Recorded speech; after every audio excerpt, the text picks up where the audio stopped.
mga kananay. Karon day mga kananay, gabugkos ta sa atong spinach or alugbati. Kay ato ning ibaligya. Ang uban human nagbugkos. Ang uban wala pa. Ang uban harbisunon pa jud mga kananay. Gianam na kog bugkos. Kay kuti kayo ang pagbugkos mga kananay, kinahanglang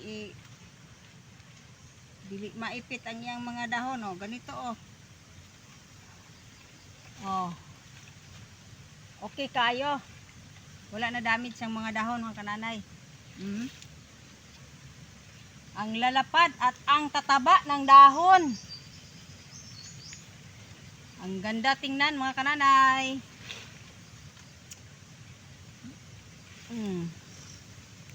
Di dyan madamit sa mga dahon.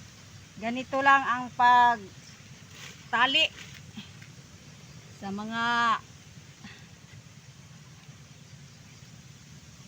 spinach or alugbati o naapuday tayo sitaw mga kananay. Medyo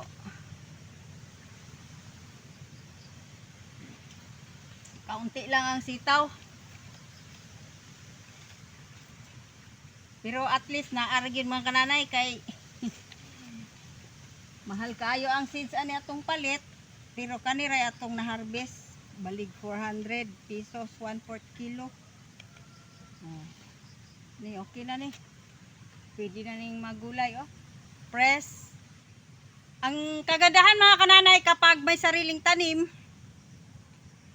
libre lang ang ating mga gulay mga kananay. Kapag masipag tayong magtanim. Diba? Ang sisipag. Sipag lang ang kailangan mga kananay dito sa bukid. Diskarte. Sipag, sabay at dasal. Oh, ito na mga kananay.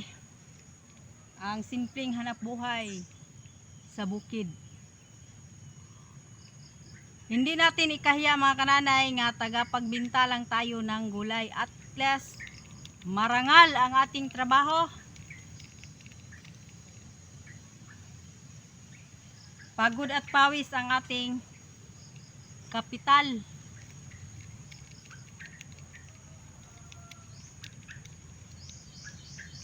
Marami pa doon ang aking haharvestin mga kananay.